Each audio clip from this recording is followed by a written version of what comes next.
মেলায় পাওয়া যায় না এমন কিছুই নেই, ছোট থেকে বড় সব রকমের জিনিসের স্টল কিন্তু রয়েছে।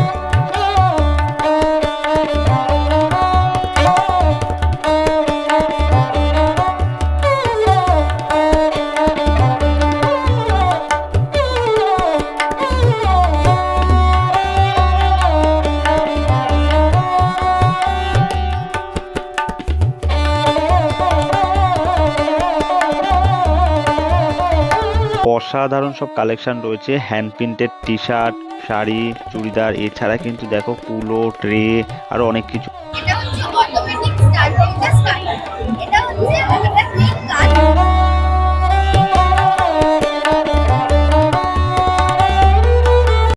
শুরু হয়ে গেছে বাণীপুর লোকোৎসব 2026। আমরা আজকে যাচ্ছি পশ্চিমবঙ্গের দ্বিতীয় বৃহত্তম মেলা বাণীপুর মেলায়। প্রথম দিনেই কিন্তু প্রচুর মানুষের ভিড় উপচে পড়েছে। অনেক দূর দূরান্ত থেকে প্রচুর মানুষ বাণীপুর মেলা দেখতে আসে। ছোট বড় মিলিয়ে মোট 7টি মঞ্চ তৈরি করা হয়। ভাবুন কত বড় মেলা। কিছুদিন আগেই এই মাঠে আমি ভিডিও করে গেছিলাম যে একদম ফাঁকা, তখন স্টেজ তৈরি হচ্ছিল। আর পরের রূপটা এখন দেখতেই পাচ্ছ। এটি হলো সলিল চৌধুরী মঞ্চ, বাণীপুর লোকোৎসবের মূল মঞ্চ। এখানে কিন্তু প্রতিদিনই সাংস্কৃতিক অনুষ্ঠান হবে এবং অনেক বড় বড় শিল্পীরাও কিন্তু আসে অনুষ্ঠান করতে। এত মানুষের ভিড়েও এই বেলুন কিন্তু সবার দৃষ্টি আকর্ষণ করে, আর সত্যিই দেখতে খুব সুন্দর লাগে।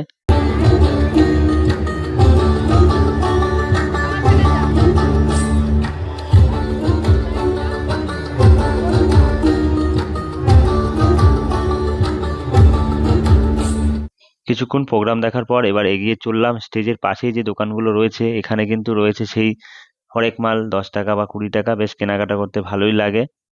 তারপর চলে এসেছি স্টেজের পেছনে, যেখানে রয়েছে নাগরদোলনা, মরণকূপ, এসবগুলো অ্যাক্টিভিটি গুলো রয়েছে।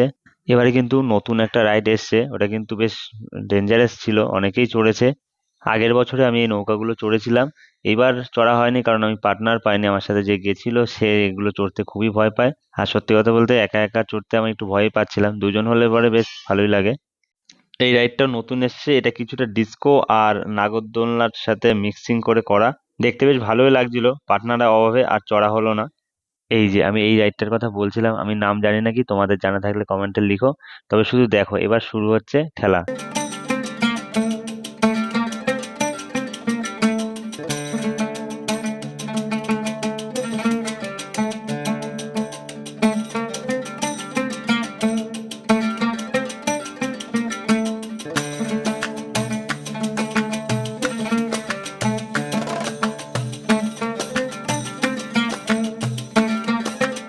এবার চলে এসেছি প্রদর্শনীর মাঠে। এই পাশে রয়েছে মূল মেলার মাঠ, আর এদিকে রয়েছে শুধু প্রদর্শনী। এখানে কৃষি প্রদর্শনী, বিজ্ঞান প্রদর্শনী সবকিছু রয়েছে। চলো দেখাই তোমাদের ঘুরে ঘুরে। এত বড় মেলা যে দুটো মাঠ জুড়ে করতে হয় এই মেলা। এই বছর কিন্তু বাণীপুর মেলা 70তম বর্ষ চলছে, এই জন্য কিন্তু অনেক নতুন চমক রয়েছে, তোমরা আসলেই দেখতে পাবে মেলাতে। প্রদর্শনীর মাঠে ঢুকেই তোমরা দেখতে পাবে এই বাঁশের চটা দিয়ে তৈরি ঝুড়ি, ফুলদানি, অনেক কিছু কিন্তু এরা বানিয়ে দেয় সামনে দাঁড়িয়ে। এসব দেখতে দেখতেই আগিয়ে চলবে, আর খুবই সুন্দর লাগে কিন্তু এগুলো দেখতে। ঘর সাজানোর জিনিস রয়েছে। এবার শুরু হচ্ছে বিজ্ঞান প্রদর্শনী স্টল, পরপর সব এটা রয়েছে। হচ্ছে অটোমেটিক স্টার্টার স্টার্টার। এটা হচ্ছে একটা ক্লিক কাজ। মোটরকে ইন্টারনাল প্রবলেম থেকে প্রোটেক্ট করা এবং ইন্ডাস্ট্রিকে লসের হাত থেকে বাঁচানো। ইন্ডাস্ট্রিতে যে সকল মোটর ইউজ করা হয় সেগুলো 5 HP অনেক উপরে থাকে। তো যদি কোনো কারণে সেখানে সমস্যার সৃষ্টি হয় না, তবে কোম্পানির বহু টাকার লস হয়। তো সেই লসটা যাতে না হয় সেজন্য সেখানে আমরা এটা ইউজ করি। তো যদি মোটর চলাকালীন যদি এভাবেই কিন্তু ওরা বুঝিয়ে বুঝিয়ে দেখায়, ওদের যে ডেমনস্ট্রেশন গুলো থাকে। এখানে সব রয়েছে প্রিন্টিং জামা প্যান্ট, শুধু জামা প্যান্ট না, দেখো হাত পাখা, পাঞ্জাবি, শাড়ি সবকিছুতেই কিন্তু এরকম কাজ করা রয়েছে। এই দেখো কত সুন্দর লাগছে দেখতে, মাটির প্রদীপ রয়েছে, তার উপরে প্রিন্ট করা সিঁদুরদানি, কুলো, ট্রে, অনেক কিছুই কিন্তু রয়েছে। আর সত্যি খুব সুন্দর লাগছে জিনিসগুলো দেখতে, একদম ইউনিক কিন্তু। কত সুন্দর মাটির পঞ্চপ্রদীপ, দেখো কুলোটা মাছের মতো কুলো, অসাধারণ লাগছে। আর দেখো কিছু ব্ল্যাঙ্কও রয়েছে, তোমরা চাইলে কিন্তু সামনে দাঁড়িয়ে প্রিন্ট করে দেবে। এখানে সারিবদ্ধভাবে যে স্টলগুলো রয়েছে, এখানে হাবড়া অশোকনগরের স্কুল যত আছে সেখান থেকে স্টুডেন্টরা পার্টিসিপেট করেছে তাদের বিজ্ঞানের যা প্রজেক্ট নিয়ে, সেগুলো কিন্তু তারা লাইভ ডেমনস্ট্রেশন দিয়ে বুঝিয়ে দেবে। এভাবেই দেখতে দেখতে শেষ হলো বিজ্ঞান প্রদর্শনী স্টল। এরপরে কিন্তু রয়েছে কৃষি প্রদর্শনী। এখানে কিন্তু রয়েছে সেলফি জোন, বানিপুর লোকোৎসব 2026 লেখা রয়েছে। আর সবাই এসে এখানে ফটো সেশন করছে, মানে ফেসবুকে একটা পোস্ট দিতেই হবে যে বানিপুর লোকোৎসবে এসছে। প্রতি বছরই কিন্তু ওরা এটা করে, এবার কিন্তু একটু বড় করে করেছে, এই জায়গাটাকে ঘিরে সুন্দর ফুলের টব দিয়ে সাজিয়েছে, বেশ ভালোই লাগছিল ব্যাকগ্রাউন্ডটা। কিন্তু এত ভিড় যে তোমরা ফটো ঠিক মতো তুলতে পারবে না। যারা এখানে ফটো তুলেছে তারা সবাই জানে যে কত কষ্ট করে একটা ফটো নিতে হয়। আমি কোনো রকমে ভিডিও করে বেরিয়ে এসেছি, আমার আর ফটো তোলা হয়নি। দীর্ঘ 1 বছর অপেক্ষার পর চালু হয়ে গেছে বানিপুর মেলা। আমাদের কিন্তু হাবড়া অশোকনগরের পাশের কাছে এটা একটা উৎসবের মতো, আমরা অপেক্ষা করে থাকি যে যেরকম দুর্গাপূজা আসে সেরকমই কিন্তু এই বানিপুর মেলা আমাদের কাছে। তো এই পিছনে রয়েছে বানিপুর লোক উৎসব, তার একটা লোগো রয়েছে, সেখানে কিন্তু ফটো সেশন চলছে। তো মেলা চলবে 27শে ডিসেম্বর থেকে 4ঠা জানুয়ারি পর্যন্ত। এবার চলে এসেছি কৃষি প্রদর্শনীর কাছে। এই দেখো এখানে কিন্তু সব ইউনিক জিনিস থাকে, সব বড় বড় লাউ, কুমড়ো, কত জিনিস রয়েছে, মূলো রয়েছে। এই দেখো সব কদবেল, বেল, সব রকমের জিনিস কিন্তু সবজি দেখতে হবে। আর কচুগুলো দেখো মানুষের থেকেও লম্বা, এই সব লম্বা। দেখো নিচ থেকে শুরু হচ্ছে, কতটা লম্বা। আমি তো ফার্স্ট টাইম দেখলাম এত বড় কচু। তোমরা যদি আগে দেখে থাকো তো কমেন্ট করো। ভিডিও ভালো লাগলে লাইক করো আর সাবস্ক্রাইব করে সঙ্গে থেকো। আর এটা দেখো, এটা কিন্তু ভিমরুলের বাসা রয়েছে, কত বড় একটা। এখানে রয়েছে সব কাঠের পুতুল, দেখো কি সুন্দর সুন্দর ছোট ছোট গৌর নিতাই, রাধাকৃষ্ণ, বাঁশি আর পেঁচা আর অনেক কিছু রয়েছে।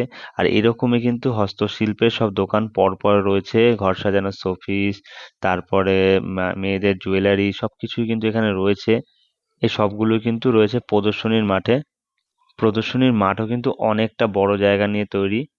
শুধু যে এখানে কসমেটিক্স বা হস্তশিল্প তা না, এখানে কিন্তু মেয়েদের শাড়িরও প্রচুর স্টল রয়েছে এবং মেয়েদের গার্মেন্টসেরও অনেক জিনিস রয়েছে। তোমরা আসলে কিন্তু প্রচুর কেনাকাটা করতে পারবে। এছাড়া শীতের সোয়েটার থেকে শুরু করে আরো ইউনিক অনেক রকম জিনিস রয়েছে যেগুলো তোমাদের নিত্য প্রয়োজনীয় দিনে লাগবে। এটা হলো দক্ষিণ মঞ্চ। এই মঞ্চটা রয়েছে প্রদর্শনীর মাঠে। এখানে প্রধানত লোকসঙ্গীত করা হয় সবসময়ের জন্যই। আর মূল মঞ্চের পিছনে যে মঞ্চটা রয়েছে ওখানে হয় নাটক, যাত্রা, এগুলোই। এবার আমরা বেরিয়ে যাচ্ছি প্রদর্শনীর মাঠ থেকে। আর এইখানে যেটা ফেরার পথে আমরা প্রতিবারই খাই, এই ছ্যাঁকা পাঁপড়, দারুণ লাগে খেতে। আর এটা একমাত্র কিন্তু এই প্রদর্শনীর মাঠ থেকে বেরানোর পথেই তোমরা পাবে ছ্যাঁকা পাঁপড়। মটকা মোমো এবার 2026-এর বানিপুর মেলার প্রধান আকর্ষণ, এবং এটা কিন্তু আগের বছর ওঠেনি এবং ইউনিক জিনিস মটকা মোমো। অনেক মোমো খেয়েছি, এটা কিন্তু প্রথম খেলাম। 100 টাকা করে নেবে এই মটকা মোমো, দারুণ লাগবে খেতে। তোমরা আসলে অবশ্যই ট্রাই করবে। এবার কিন্তু আস্তে আস্তে বাড়ি যাওয়ার পালা। আর বাড়ি যাওয়ার সময় যেগুলো নিয়ে যেতে লাগবে মেলা থেকে, মেলার জিলেপি, পাঁপড়, বাদাম, এছাড়া কিন্তু আরো অনেক খাবারের স্টল রয়েছে। তোমরা কিন্তু ফেরার পথে বা যাওয়ার সময় অবশ্যই এখান থেকে কেনাকাটা করবে। এখানে রয়েছে সুইট কর্ন মাখাও পাওয়া যাবে, আবার পোড়া চাইলে তোমরা পুড়িয়েও দেবে। দারুণ মিষ্টি লাগে, দারুণ খেতে কিন্তু এই সুইট কর্ন গুলো। সানফ্লাওয়ার থেকে শুরু করে রোজ সবকিছুই কিন্তু রয়েছে এখানে। আর্টিফিশিয়াল গাছ এবং আর্টিফিশিয়াল ফুল, সব একদম দেখতে কিন্তু অরিজিনালের মতো লাগে। এই যাওয়ার পথে কিন্তু পড়বে, মানে ফেরার সময় তোমরা ফিরবে মেলা থেকে, তখনই কিন্তু এই দোকানগুলো পেয়ে যাবে তোমরা। আর যারা আচার ভালো খাও তাদের জন্য কিন্তু রয়েছে সব রকম আচারের আইটেম, পাঁচমিশালি থেকে শুরু করে সব রকম আচার আচার কিন্তু তোমরা এখানে পেয়ে যাবে। শীতকালে খাওয়ার প্রধান আকর্ষণ পিঠে পুলি। তো সেই বিখ্যাত ঢাকার পিঠে কিন্তু এই বানিপুর মেলাতে এবারে বসেছে। আমরা কিন্তু ট্রাই করেছি, দারুণ খেতে। এই পাটিসাপটা, চুষি, অনেক রকম ভ্যারাইটি, যত রকম পিঠে আছে সব কিন্তু তোমরা এখানে পেয়ে যাবে। ভাজা কুলি থেকে শুরু করে দুধ কুলি সব কিছুই রয়েছে। তারপরে মেন আকর্ষণ যেটা ভাপের পিঠে, এই ভাপের পিঠে কিন্তু আমি ট্রাই করেছিলাম, দারুণ খেতে লাগলো। এই ঠান্ডায় গরম গরম পিঠে যদি পাওয়া যায় আর খেতে সেই ঢাকার পিঠে, সত্যিই দারুণ খেতে। তোমরা আসলে ট্রাই করো। সবার লাস্টে বাড়ির জন্য নিয়ে নিলাম গরম গরম জিলেপি। তোমরা যারা দূর থেকে আসবে বানিপুর মেলাতে, শিয়ালদা থেকে বনগাঁ রুটের ট্রেন ধরে অশোকনগর বা হাবড়া স্টেশনে নেমেই পেয়ে যাবে বানিপুর মেলায় আসার টোটো বা অটো।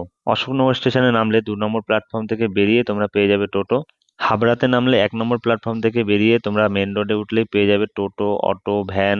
এবার ঢুকছি তারকনাথ ফার্নিচারে। এখানে কিন্তু সব ধরনের ফার্নিচার রয়েছে।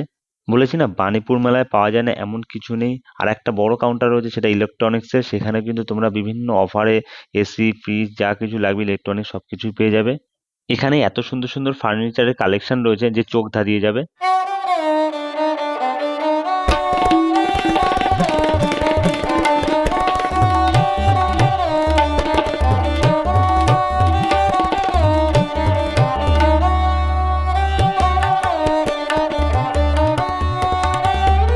আবার বড় একটা ট্যাটু কাউন্টারও কিন্তু রয়েছে, তোমরা আসলে এখানে বিভিন্ন স্টাইলের ট্যাটু করতে পারো। রাস্তার পাশের গাছগুলোতে এরকম পেন্ট করেছে, দারুণ লাগছিল দেখতে। তো আমি এখন বাণীপুর মেলা ঘুরি, আর তোমরা সাবস্ক্রাইব করো। দেখা হচ্ছে নেক্সট ডেস্টিনেশনে। বাই।